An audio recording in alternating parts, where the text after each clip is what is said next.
Okay, blocks, good afternoon. Today's lesson we're going to look at climbing, which is exercise 7A, and as you know, I'm Liam Kelly. So today's aim is to teach you to attain and maintain the climb and return to level flight. Alright?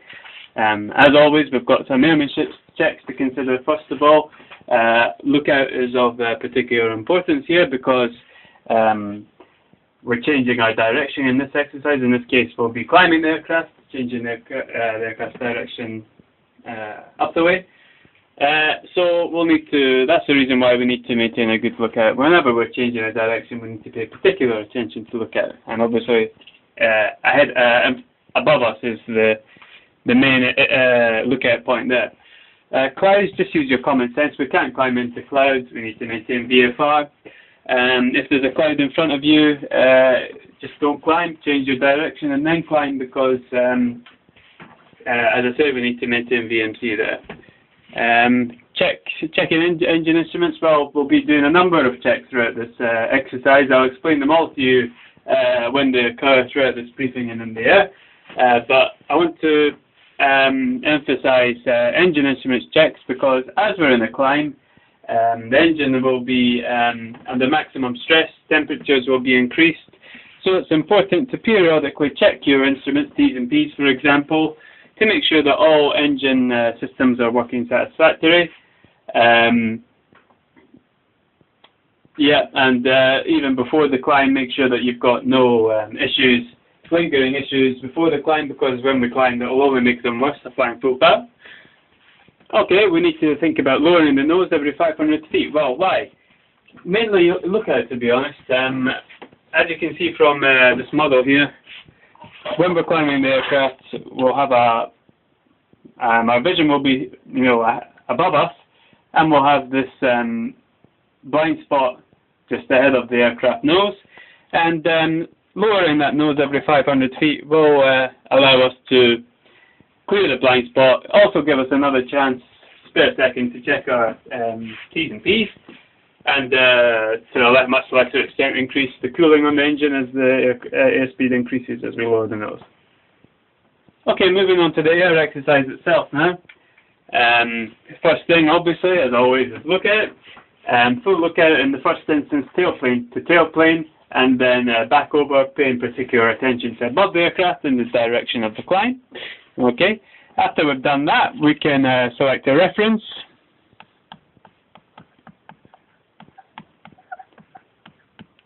Might not be so easy in this exercise, because obviously we'll be climbing into the above area, which is sky, clouds perhaps.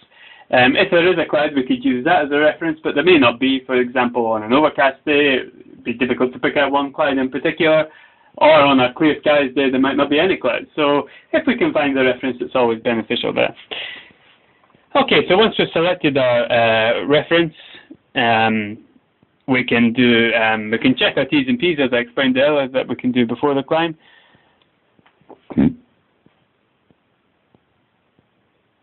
Yeah, so we can do some checks. So that'll be the T's and P's to make sure all systems are okay before we enter the climb, before we put the aircraft any under additional stress. Check the mixture's fully rich. Do you know why we would do that? Well, basically it's because the mixture should be fully rich anyway, but we need to confirm that is because a fully rich mixture will actually help cool the engine.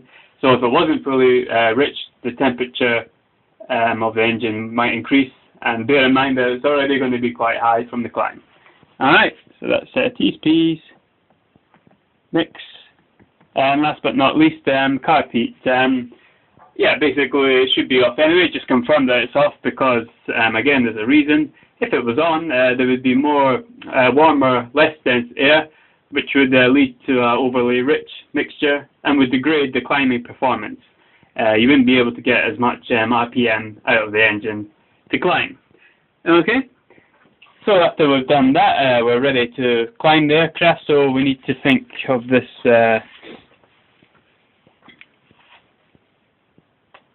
we need to think PAT. Okay, so what does that mean? Well, first we need to think power.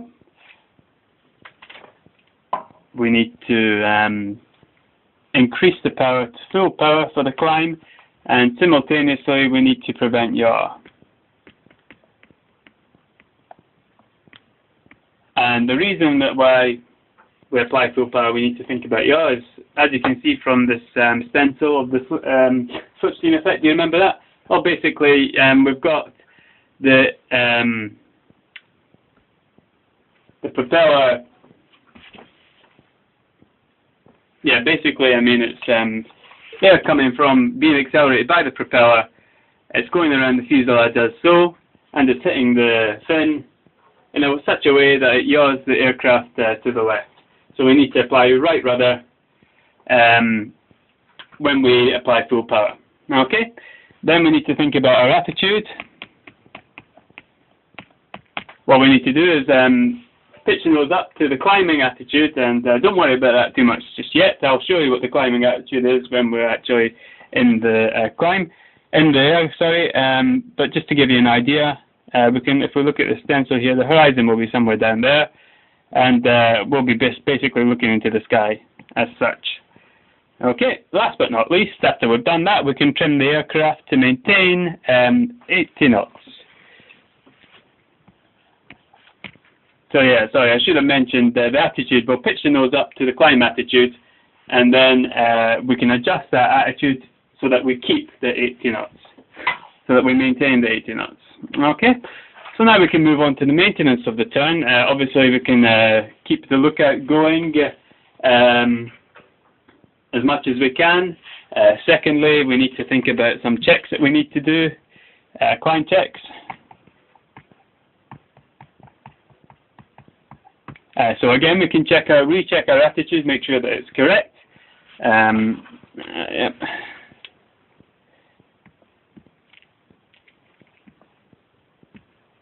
Yep. So it's attitude first. And we can check our power, make sure that we've still got full power on, and then we can check what performance that gives us. Yeah, speed. Yep. So performance. It should give us 80 knots. Okay. Then we can check the altimeter. That should obviously be increasing in the climb. We can check the VSI, vertical speed indicator, which should be indicating climb between 500 to 700 feet. Yep. So that's altimeter. VSI 500 to 700, and we can.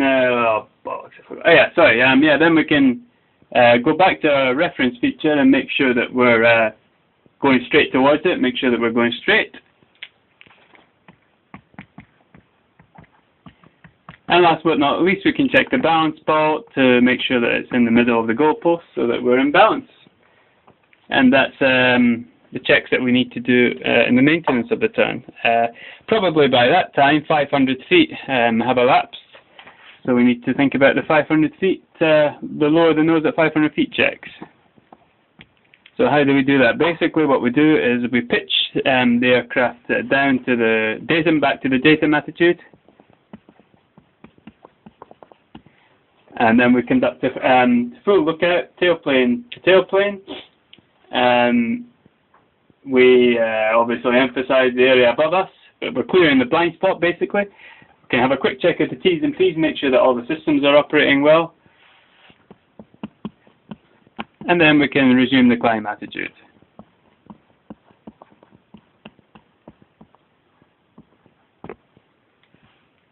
And we go back to the beginning of the maintenance section where we do those checks again. Okay, so now we want to level off. The important thing again is lookout initially. We need to clear the area which we want to level off into. So how can we do that? We can do that by weaving the nose,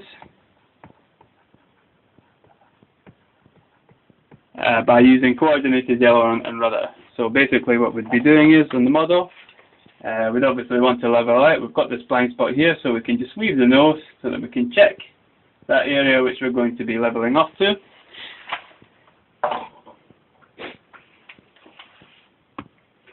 And then we can think APT.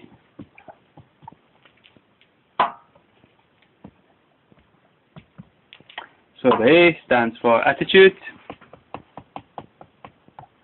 We would aircraft down to the datum attitude this time, and then we would wait. Okay, we'd wait for the speed to increase to the cruise speed, which is 90 to 95 knots. And at that point we would reduce the power back to the cruise setting, first by sound, so we'd reduce the throttle, keeping the eyes outside, reduce the power down to 2,300 RPM, have a quick glance to make sure that's correct, and then, if necessary, reset it to 2,300 RPM. Okay.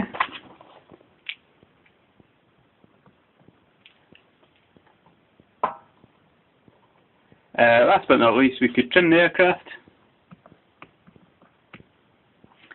to maintain the new datum attitude, and then we could go for our straight and level checks, which you should remember. So basically check the attitude outside, check the power set 2,300 RPM. We can check that the Earth gives us an airspeed 90 to 95 knots, and we can check altimeter should be static, shouldn't be increasing or decreasing. We've leveled off now. VSI should be frozen on 0, should be no change, no trends. We can check that the wings are level. In fact, I forgot to mention that here. Wings level.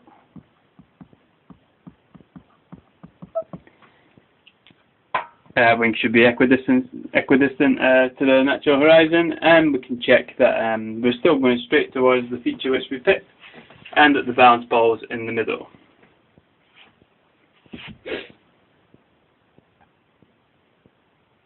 Yep, so basically that's attitude plus power, attitude, power, trim. Okay, blogs, so now we can move on to the sortie brief. Yep, we'll be flying Evie today. The tanks are full up. I've got the keys here. I know that you're quite familiar with the aircraft, so what you can do is you can go out to the aircraft and do the check A, do the external checks, and I'll call the ATIS and we'll get the latest weather. And what we'll do is we'll go into the air and we'll start this exercise. We'll initially start the maintenance of the climb. I'll show you what the climb. First, I'll show you what the climb looks like. Then I'll teach you the maintenance. I'll introduce you to some disturbances so that you can get a good feel of the different aspects which need to be in place for us to correctly maintain the climb. And then I'll teach you the entry to the climb, and you can practice the maintenance again. And then you'll be able to practice the entry and maintenance, and I'll teach you the level off. So, any questions, Blogs? Good.